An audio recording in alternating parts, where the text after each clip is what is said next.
Hello, friends. We will start part B on neurofeminism. But before that, I just want you to take through slides so you know what I have discussed on neurofeminism. As we are talking on feminism training in research, higher education, theory, and practice. So, this concept is more for practice if you ask me as a scientist. So, quickly I'll go through the slides. Part A, I discussed about the conceptual understanding of neurofeminism. I had given you one activity to help you to know your gender biases and stereotypes towards the profession. If you have more human figure and that too high in male and female, that shows your gender bias towards that that female that area of understanding in your brain that this profession is only for male or only for female. The more symbol you have, you are a gender balanced and gender neutral person. Moving ahead, as I told you, every day we are seeing the world around us. Today also, if I'm talking to you, there is something happening in your brain, and every day your brain is learning something. You're expanding the horizon of brain. So this is what how our brain is a very important organ, single organ which controls the whole body, and how we have seen in our traditional approach of training that boys and girls are divided, male, female, always divided, colors even divided. That's something very ironical. So, two thoughts, liberal, radical. Liberal fights for equality, radical shows the problem which comes from patriarchy, and how we need to think that whether these two thought is really helping us to solve society's problem. And this leads to neurosexism, the myth that men and women have different brains. And that's why this kind of problem and thought process had come. And the current neuroscience research has made us think and question ourselves that whether sex and gender is in the brain or off the brain. It is a fact or fiction. Fiction book, we all know men are from Mars and women are from Venus. Is that true? We need to question. So, neurosexism is use of neuroscience research to support the ideas that is there any evidence to tell us that how we are brain is something which is equal, which is something can be developed as per our nature, as per our nurturance, as per our environment, as per our training. So traditional approach, we had different thinking of brain, female brain and male brain. Now the latest science, fascinating science of neuroscience will change the fate of psychology if you ask me as a psychologist. Every day new revelation is coming out. And we need to understand how this uh, aspect of brain is so important to understand. And it's something which has a similarity, not always we find differences. And the famous author in this area, if you find, is Gina Rippon, whose book is, I think, if you can, please read it, The Gendered Brain. She always central message is that we live in the gendered society with gendered brain. So we live in the gendered world with gendered brain, and that's true. That's why I'm talking today to you on this topic, which is which is again a clarion call for all of us, academic committee, do something on this, bring equality. And I really appraise on this aspect that this kind of topic has been taught by this training which you people are going through from Ramanujam College of Delhi University. This is something which is very urgent for us to talk. Nobody's talking. Forget about change. We have to talk to bring a change. So that's very important. So this how biases has crept in our mind through our training, traditional approach that boys are like this, girls are like this, male should act like this, female should act like this. Where is the evidence? As a scientist, I question that. So that's where neurofeminism come to this finding that brain is no more gendered than the liver or kidney or heart. And that's the goal of neurofeminism, to debunk the concept of gendered brain. And the brain is no more now gendered than the liver or kidney or heart. So if you have heard me, from now onwards, please do not have that differentiating understanding on brain as you have common understanding of heart and kidney. Similarly, it's my sincere request to all of you as an academic community to think brain in the same light, not differently. But brain has more power. It is a single organ which controls the human body functioning. So let's give more importance to this aspect so that other organ of body is more healthy. That's what as a scientist I can say. Moving further in part B, I would like my academic community and my fellow colleagues to see how we can apply this concept in our day-to-day life. Since we all belong to education sector, we need to bring this in education. First application should come in education, in teaching learning process, not only for student, but for faculty and family. These are the main social agents to bring change in society, but before society, they bring change in individual. So that's where I really convey this from this talk, that what you can do, you should do. Should not wait for anybody to tell you to do it. And this lecture is enough evidence which I am sharing with you all to start a change from your mind. Thing which we have already taken for so long, traditionally, and divided gender so hard, and so it has become so difficult for us to now bring similarity and common things. So we need to think on those aspects. So it's said that if you see these two picture, big strong boy, little cute girl. Why? Can't be boy cute? That's where I always challenge those thought process of parents as well. So it's rightly said the core of neurosexism or feminism isn't the neuro, it is the sexism. It is the role of female and male and gender roles, societal roles given by the society more than anything else. So that's where we need to question those theories, question those thought process, question those mindsets, question those biases. And that's where I belong to this community. I would request, and research says, the importance of dialogue between teachers and neuroscience experts in order to establish effective collaboration between two fields. How to bring change through this neurofeminism in education. It's very important. And goal of education, like those of other professions, best served by evidence-based practice. So I'm trying to share some evidences with you so that you start thinking on this area. There may be some scientists listening to me from psychology field, social science field.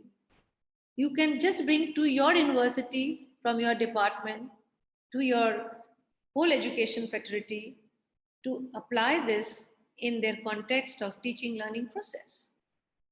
So it calls for better communication as per research also of Carroll, that communication and collaboration between scientists, researchers, and education practitioners, which you all already are, need to do something on this area. We need to have this understanding that humans are humans first. Don't divide them as male and female. My urge to all of you, as a behavioral scientist, a person who studies emotions has found there's no difference how we feel inside, but how we express has a different approach because people have not been trained to do that. There was a research in a forum which conducted research cross-cultural, and they found, I'm not here to label anybody, please don't take me wrong. It's a research finding. It communicated that Indians were intelligent, but they lack that expression of emotions. When you are negotiating any deal, your emotions are equally important to understand others' emotions and try to understand what further is going to be deal. So that was the finding, and I agree. We as Indian community, we are very social. We are very family-oriented culture. If you ask me, collective culture we are as compared to Western culture. They are following now our culture. So we are missing on that aspect, that how we can bring that collective culture in a socio and psychological aspect, that we start expressing ourselves in a healthy manner. Even something which is unhealthy, we need to express it in a right way. Emotions are natural to all of us. We all can become angry. But how do we express that? Do you think male are allowed to express anger, female are not? No. It's our human right to live with dignity. That's where that expression needs training from formative years to school education till college education, university education. Where is the gap? There is something where there is a missing link from our side. So I would like to urge this community to think on that aspect and try to talk on equality terms, freedom, which is very important for everybody to grow in life. When students show an interest in reading, it's a school example, particular topic, he is stopped. No, you should not do this. Why? It is his interest. Let me tell you, as a psychologist, if our personality, our interest, our aptitude, our attitude is all synchronized, you find purpose in life, you find passion in life. That's where we are going wrong. So let's not divide ourselves into male or female, boys and girls. Let's give brain a chance to grow equally of both the genders. That's why I am trying to share this evidence with you. It's not my thinking. My thinking has changed with the thinking of the research which I'm reading in front of you, I'm sharing in front of you. Having high expectations, both girls and boys, in their language growth. There was a study, you just see. Girls may initially be ahead of boys and written abilities. Why? Because we talk more to girls. Because we have to control our girls. So we keep on talking and telling them and preaching them every now and then in family also. Forget about school, college, later that also happens, but yeah, we take extra care. Expect them to be more verbal, but boys will catch up easily. We just leave them on their own, so they don't know how to talk, how to express themselves. Don't get me wrong, I'm talking the expressions of our problems initially stage. So I think what happens? They are not encouraged, so they don't know how to express that whenever it is required, and when it is urgent, when it is important, still they are not able to voice it, and then it becomes a problem in a family. So we have to encourage both the gender to talk. That is how it shows in the language growth as well. And that's what this research indicates. So remember, these studies show students can do better if they think they're going to do better. But initially, if we think, no, he is a boy and a girl and this chapter is not meant for him. So we have ruined the thinking before the child starts thinking. That's the question I'm raising in front of you. Moving further, just see the pictorial. Can we bring balance by whatever gender we are in? Or just we leave girls in gray areas and give all the laurels to boys in family, school, and everywhere, in college, university? Just see this race. Girls are not free to even run also in a athletic competition. Boys are free to run. Why we have hurdles for our girls? Again, this is the question for neurofem. That's what neurofeminism is questioning. So let's debunk this myth. Let's give that same freedom to our girls. Same equality. That safety, security, I'm not questioning. So don't try to confuse that topic with safety and security. We all want safety and security for our children. As a teacher, as a parent, we all want.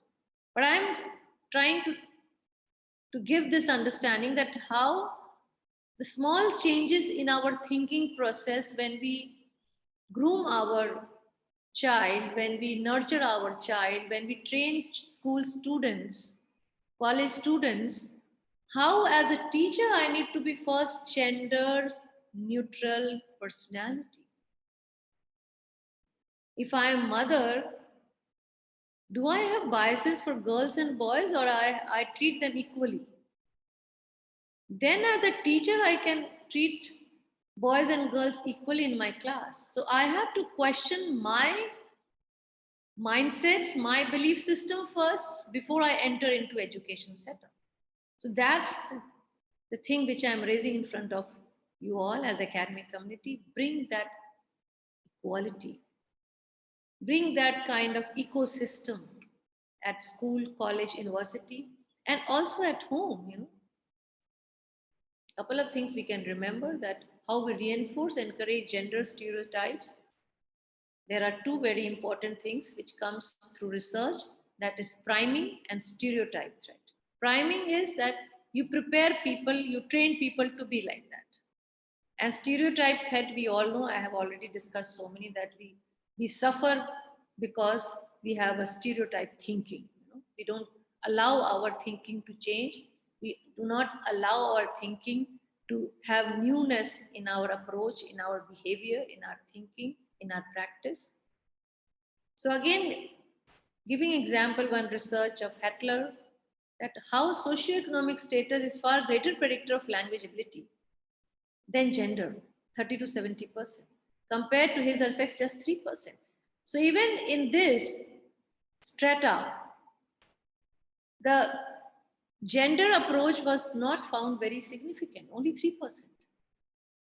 So even the language ability predictor is more connected with our socioeconomic, the kind of facility we have, not because we are gendered. That's very important point to note. And as I told you, education is a powerful.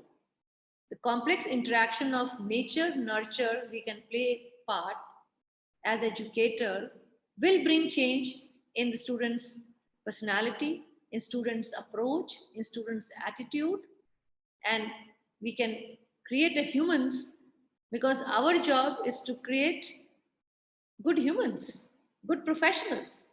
If we, I'm not saying they are not good humans, please don't take me wrong. Our job in this education sector is to create, develop good professionals. So good professionals can only come out from this prism of thinking if they are good. We have to be good person to become a good professional. So that's where we all need to work together and believe that most damaging to women are not beliefs of brain as such. They are beliefs about sex specific abilities and behavior, which has been given from day, I think, old. If you see it, this thought process is not new. It is old age traditional approach, which is influencing till date, and till now generations are influenced. Why? Women are no good at maths, or men can't express their feelings, which at moment are often justified by appealing to supposed facts about the brain. Now these are myths no more. People have gone to, Richard Branson have gone to space. You must be aware there is one lady scientist, engineer, who was in that space crafting of the designing of that craft, aircraft, the space, which I think that we need to think. Why we say that girls are not good at maths? All great engineers, if you see, they have done discoveries. We have many inventors. Those were women also. So let's not have a division on this, that men brain can think better or women brain can think better. It's our nurturance, it's our training, it's our ecosystem, it is our environment which plays a very important role. So what can we do? We can be good adult role models. As I told you, if I am a teacher, first I need to have that prism of thinking which I'm coming from in a class and teach, whether I am a gender neutral personality or not. What kind of language I use when I teach my students? Do I have the language of equality? I need to question myself. Similarly, as an academic community, you all need to question yourself. Do you have this language of equality? Do you have that gender neutral personality?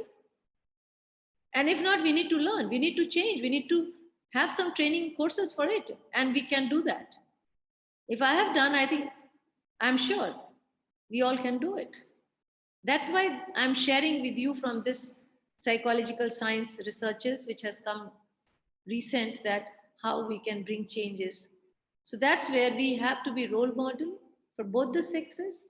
And it's a great way to encourage young learners, whether for language or for anything, we can do this.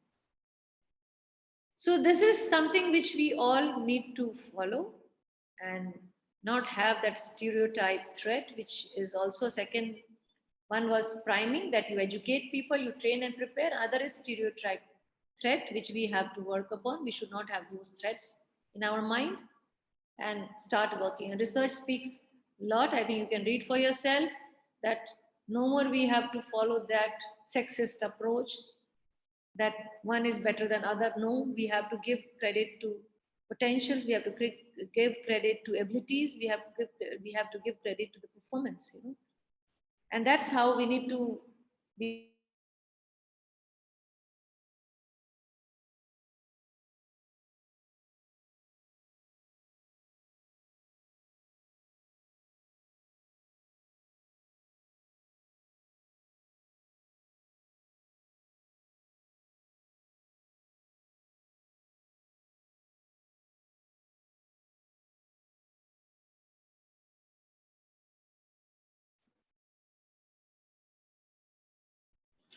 So I was talking about how we need to understand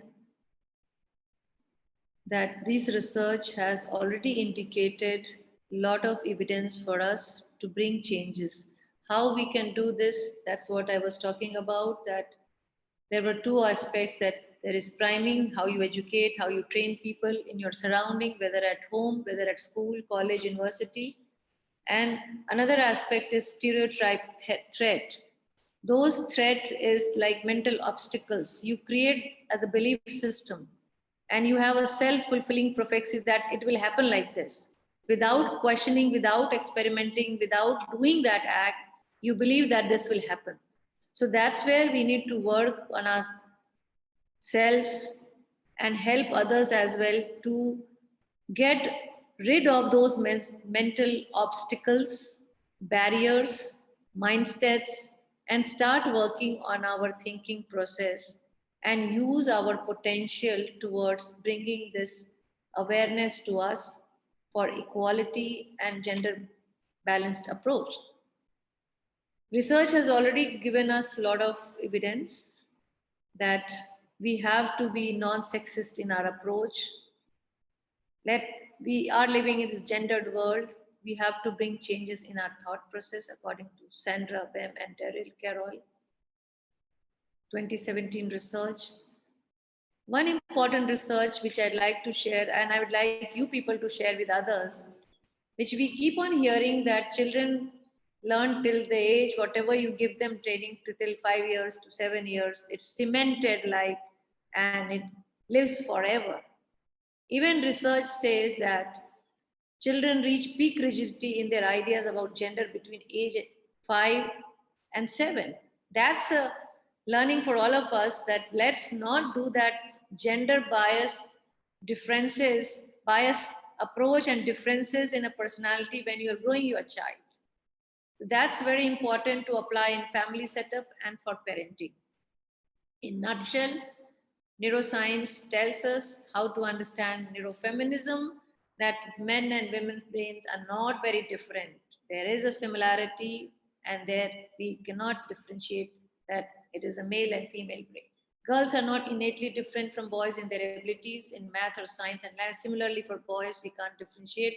They can't be more, I think, polite, they can't be more compassionate, they can't be more nurturing, caring. That's the only female quality. We can't say that. There are many theories which is saying that both gender can have both the qualities, and that's why how we need to understand as not as a male and female, but as a humans first. The environment, as I told you, the environment is largely responsible for gender differences in brain structure. There is complex interaction between brain and hormones and the environment. This is a scientific evidence, my dear colleagues. Please understand this. The kind of environment we provide to boys and girls to grow at home and at school and college, university, that brings a lot of differences in their approach of their living later life. And also in their profession, they bring that. So priming exists in education. Evidence says this is where we need to be aware and can be harmful. I've shown you the evidence and relevance, how it is harming us. Stereotype threat exists and can be harmful. So education and teaching is the key to helping both girls and boys fulfill their language learning potential and other potentials. It's only one research in the area. There can be many areas which should be tackled from education, teaching, and parenting to bring that understanding of gender sensitivity, gender approach, gender neutrality. So, with this, I close my session and I appeal and urge to all academic community with folded hands that let's make an effort to bring a change in this gendered world for equality, peace, harmony, and progress of humanity. Thank you all. Jai Hind.